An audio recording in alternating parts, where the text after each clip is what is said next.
इंद्राय कृष्णत्वदीयपदपङ्कज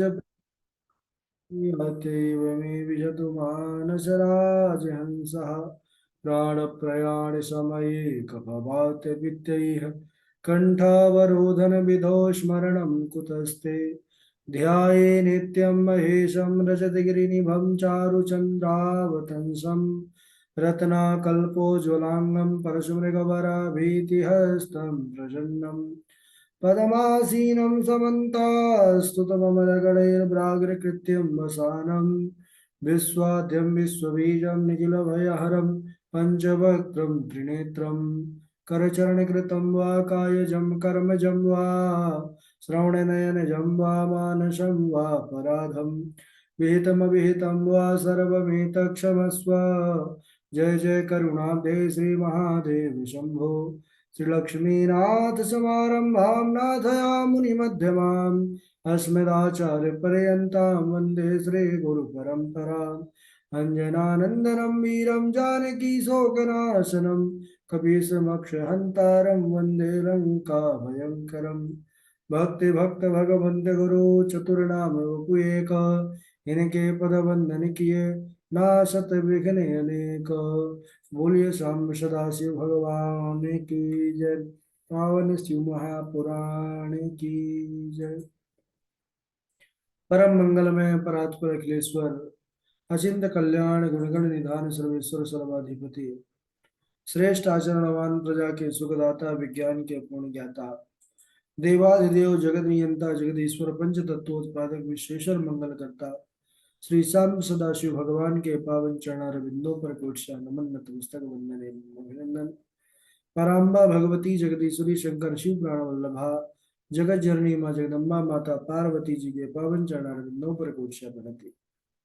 शिवाय शंभु का शब्द में विग्रह शिव महापुराण को कोटि कोटि प्रणाम। समस्त भूजा के सिया राम में सब जगह जाने करहूँ प्रणाम जोर जो गोपाल।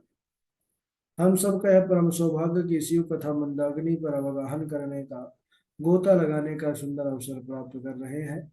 बड़ा ही आनंद आ रहा है। हम सब युद्ध खंड शिव महापुराण अंतर्गत युद्ध खंड पर बने हुए हैं और किस प्रकार महादेव ने तीनों पुरों के स्वामियों का संहार किया, तीनों पुरों का दहन किया। तभी से भगवान शंकर एक नाम से और विभूषित हुए। उनका नाम पड़ा त्रिपुरारी। व्यास जी बोले कि हे महर्षि, त्रिपुरों के नष्ट होने पर देवताओं ने क्या किया? मैं दानव कहाँ गया? त्रिपुरपति फिर कहाँ चले गए? व्यास जी के पूछने पर सनत कुमार जी ने बोले कि शिव जी द्वारा त्रिपुरवासियों का संहार होने पर देवताओं को बड़ा आश्चर्य हुआ, परंतु प्रलयकारी उस रौद्र तेज को देखकर किसी भी देवता के सर उठाने तक की हिम्मत न पड़ी। तब ऋषियों ने बिना कुछ कहे शंकर जी को प्रणाम किया। उसके बाद ब्रह्मादिक देवता पार्वती सहित शिव जी की स्तुति करने लगे। तब महादेव बड़े प्रसन्न हो गए और वर मांगने को कहे। देवताओं ने कहा कि प्रभु, अगर आप वरदान देना चाहते हैं तो यही वरदान चाहिए कि जब कभी हम पर देवताओं पर संकट की घड़ी आए तो आप हमारी सहायता के लिए अवश्य आवे। शिव जी प्रसन्न होकर के एवं अस्तु कह करके अंतर ध्यान हो गए। इसके बाद शिव जी की प्रसन्नता को जानकर मैं दानव भी वहां पर आया। मैं दानव ने भगवान शंकर को देखकर प्रणाम किया है और सुंदर वाणी में बड़ी भारी स्तुति किया है कि देव देव महादेव भक्तवत्सल शंकर कल्प वृक्ष स्वरूपोषि सर्व पक्ष विवर्जिता। हे प्रभु, आप भक्त वत्सल हैं और कल्प वृक्ष से भी बढ़कर के अपने भक्तों की मनोकामना को पूर्ण करने वाले हैं और आप सभी पक्षों से रहित हैं। क्योंकि मैं तो दानव पक्ष से था, आपने त्रिपुरों का संहार किया, लेकिन मुझे आपकी कृपा प्राप्त हुई। यह समझ गया कि आप पक्षपात जो है नहीं करते हैं, केवल आपको वही प्रिय है जो आपका हो गया है। मैं आपकी शरण में हूँ, प्रभु मेरी रक्षा कीजिए। भगवान शंकर उससे भी वरदान मांगने को बोले तो उसने भी भगवान शंकर की भक्ति ही मांगी। तब भगवान शंकर ने अविचल भक्ति उनको प्रदान किया मैदानों को। वह मैदानों भगवान शंकर को प्रणाम करके वितल लोक में गया और वहीं वास करने लग गया। इसके बाद वह मुंडी भी वहां पर आए। आकर के महाराज आत्मग्लानि से भरे हुए भगवान शंकर के चरणों में प्रणाम किए। अपने कर्म पर उनको पश्चाताप हो रहा था कि प्रभु हमने तो बड़ा अनर्थ किया। तब विष्णु जी समझाए कि आप लोग बिल्कुल भी चिंता मत कीजिए, यह सब शिव जी की इच्छा से हुआ है। आपकी कुगति नहीं होगी, लेकिन जो मनुष्य तुम्हारे चलाए इस मत को मानेंगे उन्हीं की कुगति होगी। अब हमारी आज्ञा से तुम सभी मुंडी मरुभूमि में जाकर निवास करो। तब ये सब वहां से चले गए। फिर सभी जितने भी देवता थे भगवान शंकर के चरणों में प्रणाम किए। भगवान शिव सब पर कृपा करके आशीर्वाद देकर अंतर ध्यान हो गए। इसके बाद व्यास जी बोले कि हे ब्रह्मन, सनत कुमारों से कि हमने सुना है कि भगवान शंकर ने जालंधर का वध किया। यदि यह सत्य है तो कृपया करके हमको यह वृत्तांत भी सुनावे कि प्रभु ने किस प्रकार से उसका वध किया। तब सनत कुमार जी, सनकादि कुमार कथा सुना रहे हैं। किसको? व्यास जी महाराज को। सनकादि कुमार बोले कि हे मुने, एक समय जब देवगुरु बृहस्पति और देवराज इंद्र कैलाश में शंकर जी का दर्शन करने को गए। शंकर जी अपने भक्त की परीक्षा ली। उस समय भगवान शंकर ने विचार किया कि चलो देखते हैं, और एक दिगंबर महात्मा का वेश धारण करके मार्ग पर लेट गए शिव जी, और मार्ग को अवरुद्ध कर लिया। यद्यपि जो भगवान सदाशिव का वेश था वह उनके ही स्वरूप था, उसी प्रकार विशाल जटाएं और वैसे ही उनके सुंदर गले पर सर्पों की माला पड़ी थी, नरमुंडों की माला पड़ी थी। लेकिन फिर भी शिव माया से मोहित होकर के इंद्र ने उनको पहचाना नहीं और परिचय पूछा कि अरे साधु, तुम कैसे पूरे मार्ग पर लेटे हुए हो, कौन हो तुम? अब इधर महाराज सदाशिव चुप रहे, क्योंकि वे तो परीक्षा ले रहे थे। देवराजेंद्र ने पूछा, अरे महात्मा, तू बोल क्यों नहीं रहा? हम जब से पूछ रहे हैं। जो शंकर हैं वह अपने स्थान पर ही हैं कि कहीं बाहर है? तब भी कुछ नहीं बोले महाराज। तब प्रभु भी देख रहे थे, वह भी महाराज परीक्षा ले रहे थे। इतने पर महाराज इंद्र का पारा गर्म हुआ। इंद्र ने कहा कि अरे, मैं त्रिलोकी का राजा देवराज इंद्र हूँ, और तू मेरे सामने इस प्रकार चुपचाप बैठा है, बोलने पर भी जवाब नहीं दे रहा। क्यों नहीं देता है? रुक, अभी बताता हूँ। और अपना वज्र उठा लिया महाराज। भोलेनाथ को इस प्रकार कुवाक कहने के बाद भोलेनाथ के ऊपर वज्र का प्रहार करना चाहा। उसी समय भगवान शंकर क्रोधावेश में आ गए और आंखें लाल हो गई। इंद्र को महाराज वज्र सहित उसका हाथ ही स्तंभित कर दिया।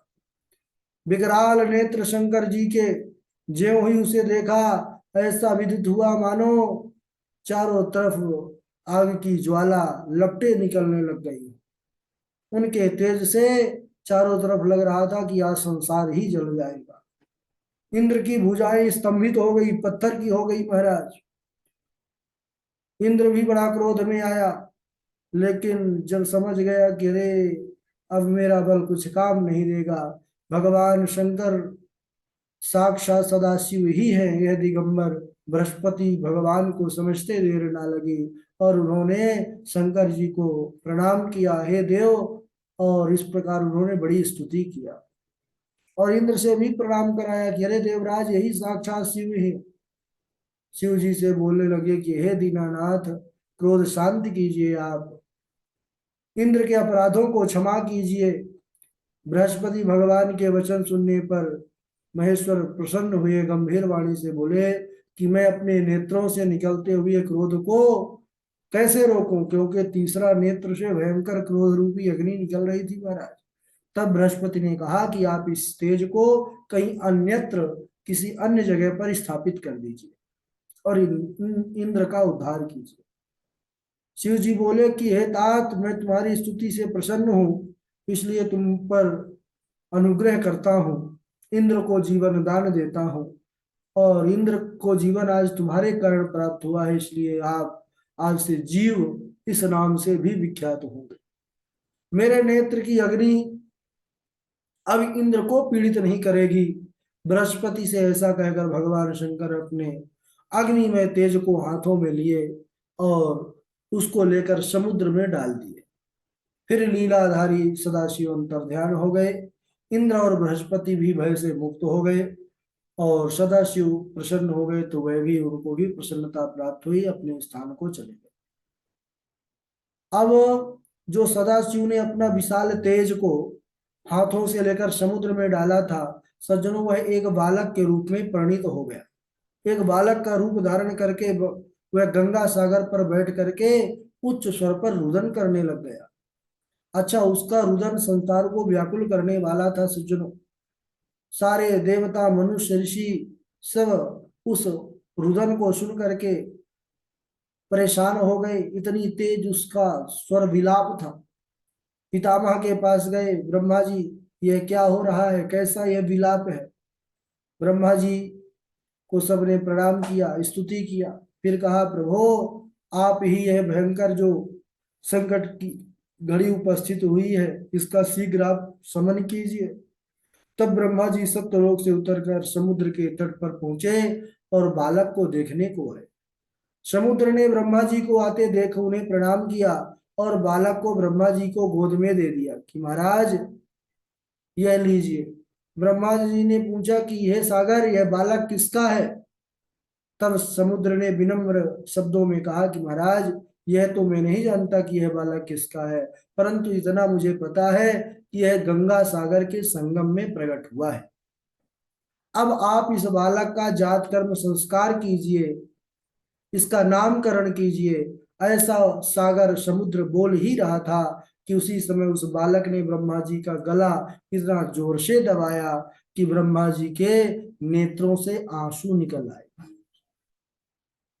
किसी प्रकार ब्रह्मा जी ने खुद को छुड़ाया है और सागर से कहने लगे कि अब मैं तुम्हारे इस पुत्र का जातक फल कहता हूं, इसका नाम बताता हूं, सुनो।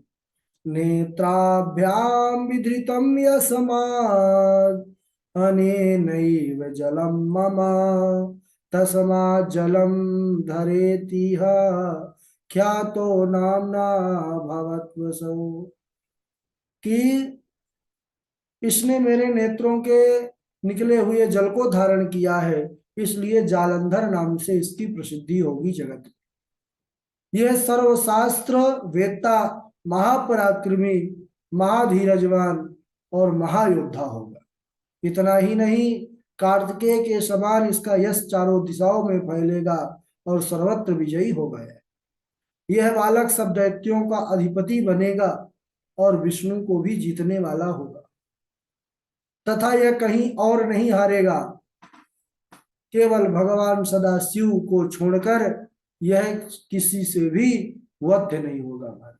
यह अवध्य है और अंतिम में जहां से उत्पन्न हुआ है यह उसी में विलीन हो जाए। इसकी स्त्री बड़ी पतिव्रता, सौभाग्यशालिनी होगी और सत्यभाषिणी होगी।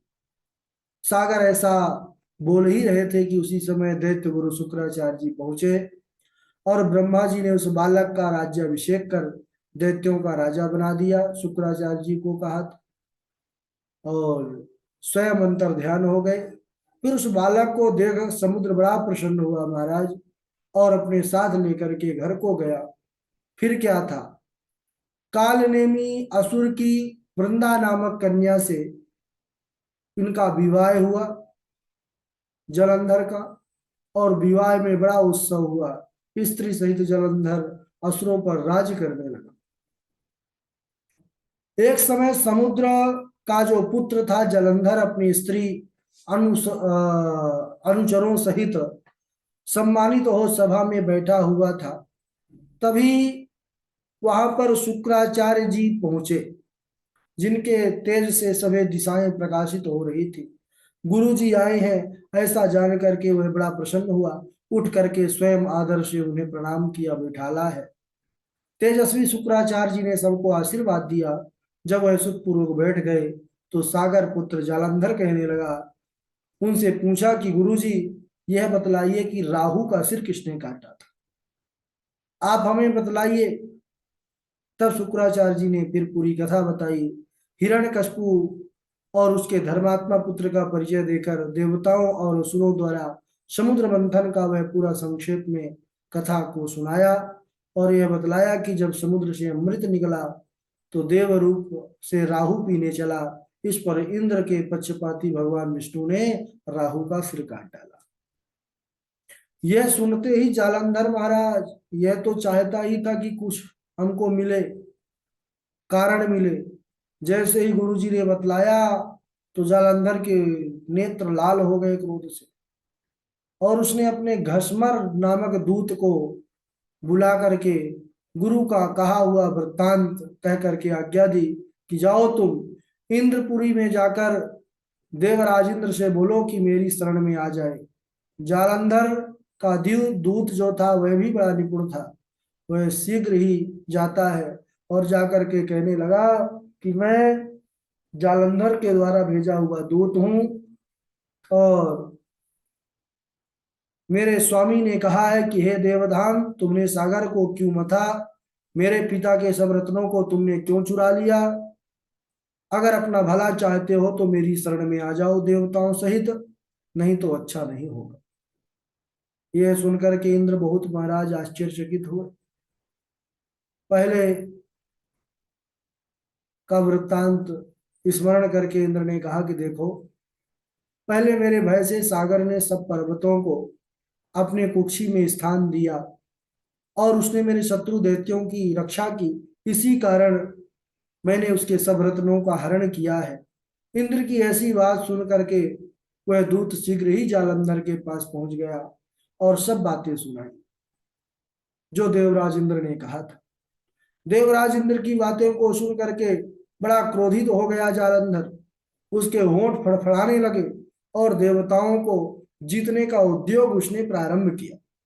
फिर तो क्या था, सभी दिशाओं से उसने राक्षसों को, दानवों को आमंत्रित किया है।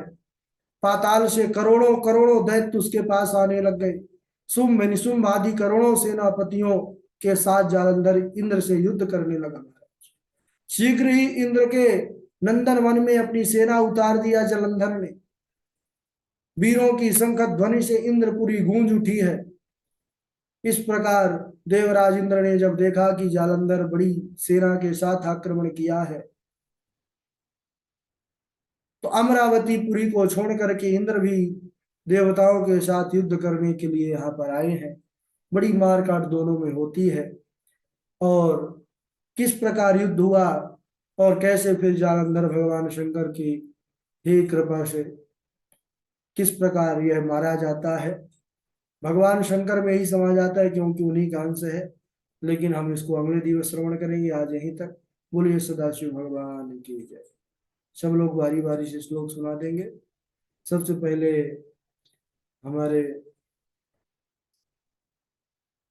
परशुराम जी हैं, डॉक्टर साहब हैं, स्वामी गोपिकानंद जी हैं, गगन जी हैं, नंद जी हैं, पावनी जी हैं। चलिए। राधे राधे। हाँ। देवदेव महादेव भक्तवत्सल शंकर कल्पवृक्षस्वरूपोऽसि सर्वपक्षविवर्जितः शृणु व्यास महाप्राज्ञ रथोदेरनिर्मितमुने यथामति प्रवक्षेऽहं समृतां शिवपदाम्बुज कश्चित् समागतश्चात्र यतिधर्मपरायणो सर्वविद्याप्रकृष्टो हि वेदविद्यापरान्वितः। राधे राधे गुरु जी।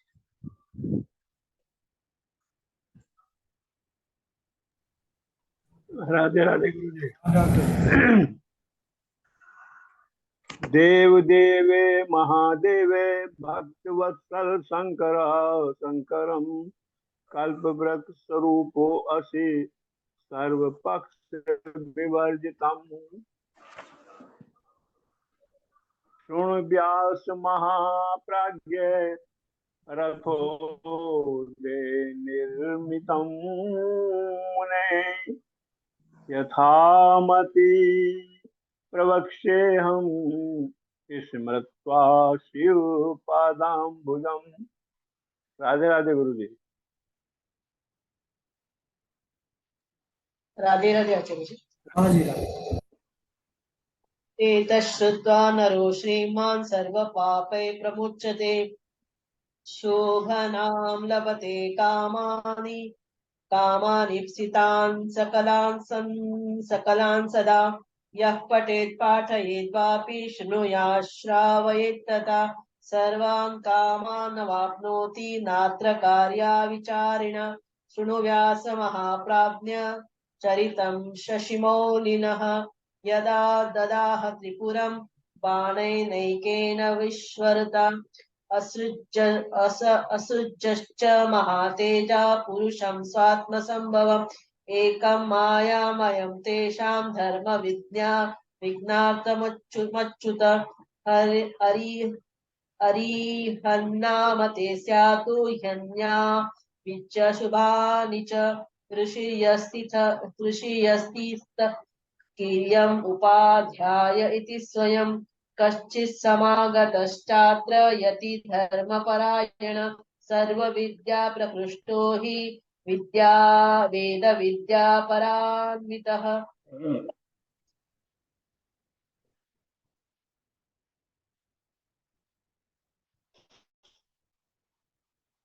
ठीक है, आगे सुना दीजिए। पावनी जी, गगन जी।